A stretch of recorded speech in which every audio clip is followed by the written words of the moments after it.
Good morning, scholars, and welcome back to the Restricted Collection, a podcast about tabletop games. I'm your host, the head librarian Chad, and today's entry is related to Arkham Horror, specifically a rules PSA and some rules griping. The rules PSA is related to Daniela Reyes from Chapter 2.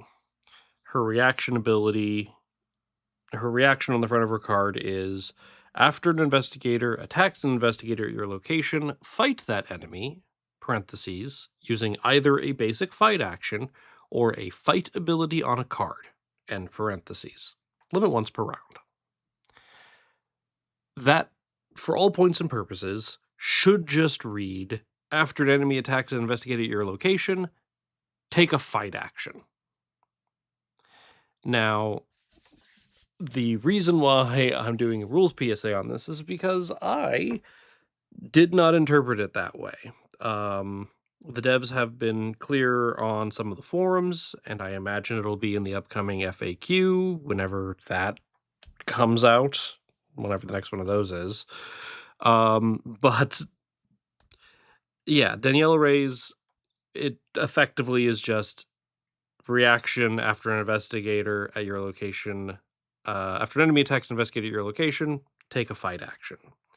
Now, the way that I had honestly interpreted this, and I don't feel like I'm being overly, I'm not trying to break the game necessarily. I'm not trying to be pedantic.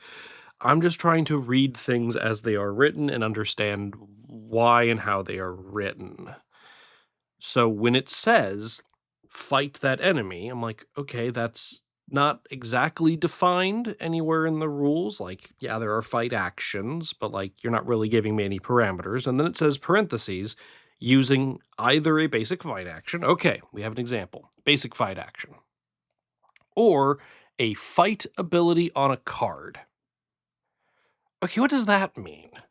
And I went down a small rabbit hole on this because I wanted to use Daniela with the new sledgehammer. I guess I should explain why I'm confused on what this is. So the new sledgehammer, level 3 Guardian Sledgehammer, has a single action fight using strength. This attack deals +1 damage. Sure, pretty basic. And then it has a double action fight using strength. You get +3 strength for this attack. If you succeed, you may exhaust Sledgehammer for this attack to deal +2 damage. Okay, those are both abilities, because I went and actually looked up, define what an ability is. An ability is a specialized game text that indicates how a card affects the game. Okay. And then it has more rules on that, but basically it's both of these are fight abilities. By definition, both of these are abilities on a card that are also letting me fight. Now, looking through the ability section is most of the time when they're talking about costs, because the double action is the problem here. Can I do the double action as part of the reaction for Daniela Reyes? Effectively, can I cheat an action out of the game? And again, the answer is no. The devs have been clear that the answer to that question is no. But for the purposes, I do think it is valuable for me to go through my thought process on this. If they had just meant, like, again, we're supposed to interpret to just take a fight action, then they could have just phrased it just like they do with Ursula Downs. Ursula Downs is reaction after you move to a location, take an investigate action, limit once per round. That is not what they did. So inherently, when you do not do it the same way that you've done it in the past, you make me wonder why you didn't just do it in the same way in the past. You've changed the wording, and the fact that they changed it to a fight ability, not just a fight action, a fight ability, makes me wonder what loopholes, what changes, what the wording difference means. This isn't the first time. I'll get to a different example of that later in this. But what does that mean? And so looking through abilities will have costs. This is most easily, for this example, readily apparent with like a bullet that you need to like spend an ammo for, the fight action on your gun. Okay, that makes sense. But the rules, when it talks about abilities and costs, are not talking about the action costs. They're always talking about, oh yeah, if there's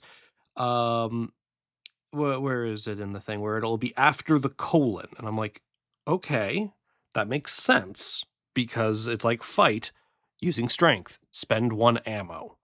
That makes sense for how they're describing ability. But they don't talk about in the ability section of the rules anything about action costs. Okay, that is handled elsewhere. Now, in trying to dig into this, the people over on the Mythos Busters forum in the rules discussion were nice enough to not only direct me to the devs' comments on this, but someone had brought up hand-eye coordination. Now, hand-eye coordination had a little bit of awkward wording, but they fixed it. They tabooed it. So now hand-eye coordination says resolve an action ability on a level 0 to 3 tool or weapon asset you control, ignoring all costs. Now, to be clear, it's because the way that they phrased, quote, ignoring all costs, is that gets around, say, the ammo cost, but not the action cost. So if I wanted to use hand-eye coordination with the double action on Sledgehammer, that only gets me around 1 action, because as part of the initiation of that ability, I need to spend an extra action, because that's what the double arrow means. But the problem is that I'm triggering an ability using the language on Daniela Ray's. I am able to just fight an enemy using, quote, a fight ability on a card. Which, again, if you're not just going to say fight action, leads me to believe that, basic interpretation, the double action is a fight ability and I can use it. Again, you can't. I'm just trying to explain my thought process here. So I think it should just be effectively worth 1 action. I think that makes the most sense. It gets around all these double action things. One of the devs posted that you could take the double fight action if it was during or before your turn and you had actions to spare. Because I could reaction, initiate the double fight, spend the extra action, and do it. That's how it is being interpreted. That is how it is being ruled on this. I'm just a little upset's not the right word, perturbed, annoyed, perhaps better. That is just like, they already figured this out. The language already existed.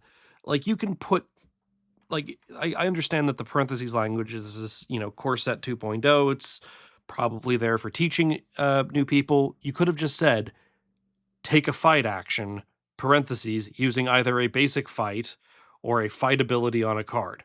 That would have been fine, because then it would be like, oh, I'm taking a fight action, so I have 1 action.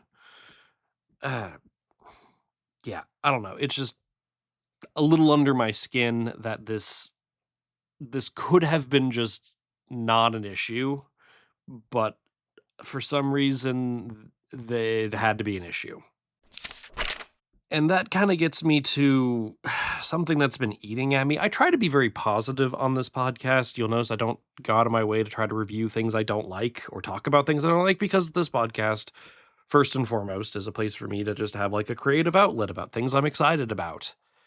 And I don't usually like to talk about, like, I'm not trying to use this as a platform to complain about.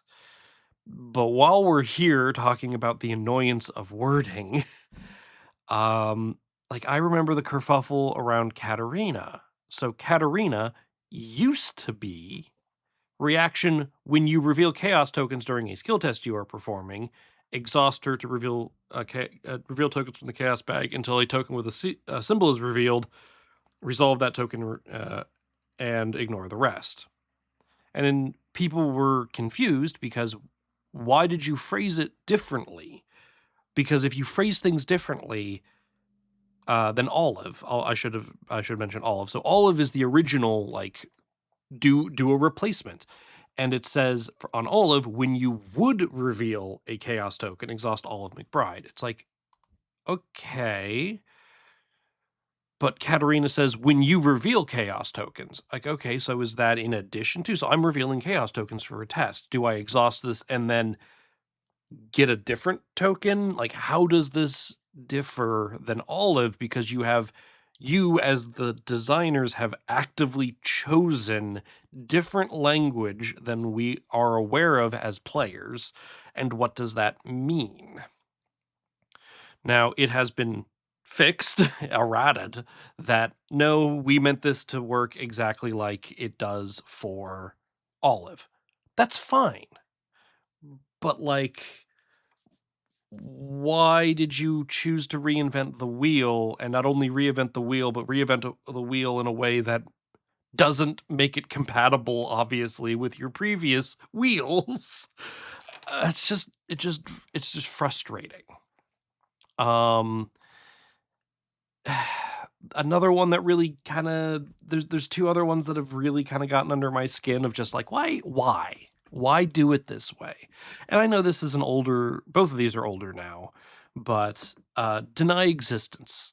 Deny Existence came out with Diana Stanley, who's all about canceling things, and the ruling forever was, yeah, when she draws terrible secrets, she can choose, for each card underneath her, either take a horror or discard it. And you could choose, I'm going to keep these 3 and discard those 2. Let's say I had 5 underneath me, or I'll just keep all 5 and I will cancel 5 horror using Deny Existence.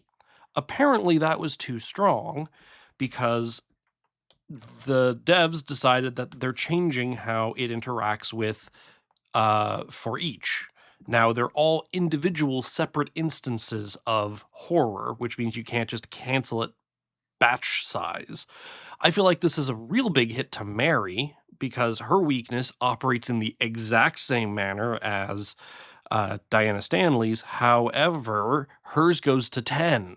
She can have up to 10 blesses in the bag, and her weakness is for each bless in the bag, either remove it and replace it with a curse or take 1 horror. And it's just like, I get that you want your weaknesses to impact something, but if I have to like put a silver bullet in my deck that I have to sit on and make sure that I have in a game that's constantly attacking me and constantly trying to get me to use cards or discard cards or whatever, like I don't see that as necessarily bad design because you're giving me a way to mitigate things. I'm fine, it might be an auto include, and that might be a problem in its own right. But if that's the problem, then make it a max 3 or something on Deny Existence. Why overhaul the way the card works when it was working just fine and previously as intended when it just worked fine and previously as intended? Like it wasn't broken.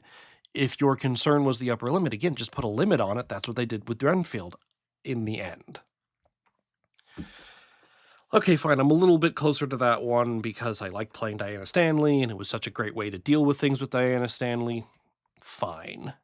And then we get to the Rod of Carnamagos, and I'm just like, they could just fix this. So the Rod of Carnamagos lets you fast reveal 5 tokens from the Chaos bag, and for each curse you reveal, put a rod on a guy. I know that's not that's an oversimplification, but for the purposes, that's fine. And the question was, okay, well, I can trigger that in the middle of a test. So I'm using one of my curse spells, like Armageddon, and now I'm going to use Rod of Carnamagos to then search 5 tokens that do not affect the test other than they are now having been revealed.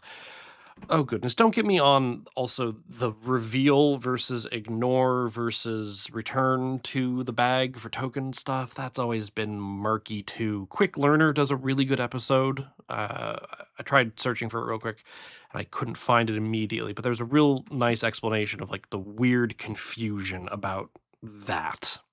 That might have been a joint venture with Playing Board Games. Don't quote me on that.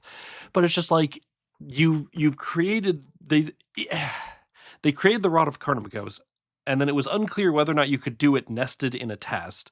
And despite the fact that they've been doing all of these things in the game to prevent things from being nested within tests, they're like, oh yeah, the Rod of Carnimagos totally works like that, where you can nest it in a test, even though we've been very clear that we don't like doing that very often. But we're okay with it here. And then it was like that for a couple of years, and then they decide to taboo it. And I'm just like, instead of tabooing it with some, like, chaining it with some XP, which is not effectively going to stop anybody from abusing it in the way that is clearly being abused. And also, to be fair, like, I played through. Sorry, let me finish the thought before I get on another tangent. As opposed to just stapling XP onto it, which isn't going to stop anybody from using it in the manner that you're concerned about, how about you just make it not nest in a test? Like, it's just that simple. Why don't you do that? Like, if that's your concern, just do that. Don't taboo it in a way that doesn't fix the problem. To be fair to Rod of Carnimagos, apologies, I played through a campaign play along with Justin from Playing Board Games, our Minister of Masks, and yeah, it was very good in his Cursed Gym deck, and yes, it was very good and let him do a whole bunch of stuff, and perhaps it was too good. With all of the curses we had in that bag, I don't know if it was actually, like, that good, if I'm being honest. It was quite good, but I'm not sure if it was, like, it needs to be fixed good. But my point is, if the addressed thing that the devs are concerned about is this weird interaction, then just stop the weird interaction. Like, it's really that simple. But apparently it's too much.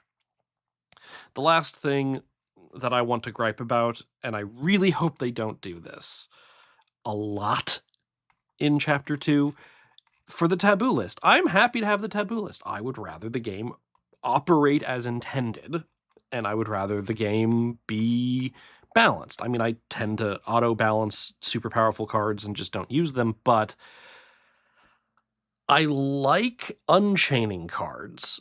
Chaining and unchaining being the addition or subtraction of XP to a card's cost, but chaining doesn't solve any problems. I like unchaining as a way to, like, make a card that's underpowered, like, be more interesting. And, 1 XP for a card that's just a little, oh, it's a little above curve, let's 1 XP it, that's fine. But if the inherent problem of the card is a mechanical problem, chaining it doesn't do anything. Chaining it doesn't fix anything about the card. Like, that's what I'm saying about Rod of Carnimagos. It doesn't fix the card. You just made it so that fewer people are going to play it. And I'm just like, but the people who want to play it are still going to play it and use it in the way you don't want it to be played. It's the same thing with drawing thin. Same thing with knowledge is power. It's the same thing with, I mean, Janae Beauregard. Yeah, it's more of a curve issue than it is like a weirdness, brokenness issue. Scavenging, the way that you can just recur stuff with scavenging. Okay, you've made each version of it cost 2 more additional XP. That does not solve the problem that scavenging put in. In that instance, it's a little more forgivable to just chain it because it's a core card from Chapter 1, but I'm just like, going forward, chaining cards that you're having a mechanical issue with doesn't solve the actual mechanical issue that you're having with the card. And I don't see why this is complicated. Like, it sorry, I'm just ranting at this point. Like, let me collect my thoughts. The reason why this is important, the reason why this gets under my skin, is because I like finding these weird interactions. I like finding, oh, it's interesting how this card interacts with this card. But if the rules are not tight, and there have been a handful of instances recently where the rules have not been very tight, it undermines my enjoyment because now I'm second guessing. Well, you said this, but that's not what you meant. And if that's not what you meant, then why didn't you just say what you meant? And it makes me it takes my excitement and forces me to have a knee-jerk reaction to temper it. "Oh, this is a really cool card." "Oh, but, like, it's unclear if this is supposed to they just changed the wording because they decided to change the wording, or if it's actually supposed to do this cool thing that they're supposed to do." I mean, in the case of Daniela, yeah, I agree it should probably only be worth 1 action, but, like, I had genuine excitement when I was like, "Oh, you could do this interesting thing," and I, like, bounced it off a couple of people who all agreed with me. "Well, yeah, it just says use a fight ability, so yeah, you should be able to do this," and I had, like, my one scenario of fun abusing that because I'm like, "Oh, cool, I feel clever having put this together," to only have it only have the, realization of, "Oh, no, it's not that this was intended, this was an error." And when every cycle has just a handful of errors that make me go, "Okay, is this what you meant? Or is this how it just comes across?" It tempers my excitement. And it tempers my enjoyment, and it just puts another, crack in my, adoration for this game. And I'm not saying that those are getting anywhere big yet, but there've been a couple of cracks where I'm just like, "Okay, come on, guys. You're a giant company, or at least you're part of a giant company. You've got 3 devs who are, assigned to this. You have, your own marketing person. You have I don't know how many people are in the playtesting field at the moment, but, like, how did this get through?" Um, and on a much lesser note, I know this is a weird, like, and kind of petty thing to pick on, but the while error on the beat. It's like it it ate up so that's actually here, I'm gonna use that as an example. It doesn't actually bother me that much, like, mechanically, it's just a clerical error. That's just it. It's just a clerical error. It's you get plus play at the beginning of your turn, fast play at the beginning of your turn. You get +3 while investigating and parlaying. Okay, I know what you mean. It's not confusing. But what happened was so much of that conversation around that card that I think is actually a legitimately good card is now about, "Oh, haha, this big company with all this money and whatnot made a clerical error, and it's all, like, dunking on it because that's what the conversation's about." And I'm just like, "Yeah, if you guys just spent," and you guys being FFG, I mean this in with all of the, like, "Please do this because I think it would be good for you and your game and the longevity of the community."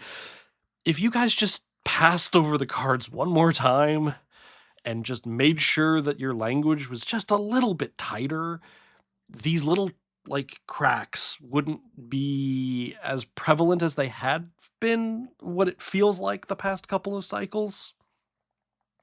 And it's just like, and then if you do that and you clean it up, then your discussion around Katarina isn't going to be, "Oh, does she break this game in this weird way?" It's going to be, "Oh, no, she just does something like Olive that's different.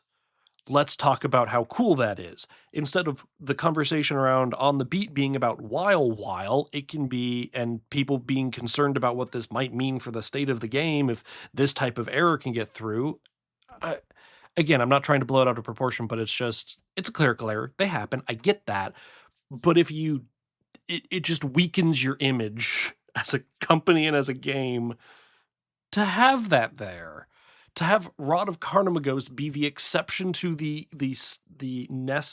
uh the nest tests rule, and for it to do weird things because of it, as opposed to just making it work like the rest of your stuff, weakens the way that the community is interacting with the game. Like, yes, build these cool cards, let us have fun with them, but if you want us to have fun with them in the way you intend to, then just write it the way that you intend to. Like, it just baffles me, to go back to Diana, not Diana, Daniela. It just baffles me that it's like they could have this is so easy to fix. It is so easy to fix. After an enemy attacks, investigate at your location, take a fight action. Done. And hopefully they do that. And hopefully they don't, like, fine, I can gripe about the chapter 1 stuff, but it's like, going forward with chapter 2, yeah, it seems to be mechanically a little tighter. We seem to be a little bit better about how things are, but it's just there's enough of these around that are I'm just it deflates my enthusiasm. And that kind of breaks my heart. So, dear FFG, I love your game. The people I've met from your company seem like cool, nice people. I'm coming from a place of a fan of this game who has done so many episodes on my random podcast about it. Please spend the extra couple of days for the extra pass, or the extra week for the extra pass on the language, to make sure that the cards operate like you want them to. And I get that cards, once they're in the wild, see hundreds of thousands of more eyes than they do while they're secret, but some of this seems like it should have been not this hard. And with that, I guess I should put this entry back in the collection. That fun fact, when I realized I've been rambling about card text for over 25 minutes. Well, if anybody wants to get in contact with me, feel free to reach out to me at therestrictedcollection@gmail.com. Otherwise, you can find me around as Head Librarian Chad. Thanks for listening.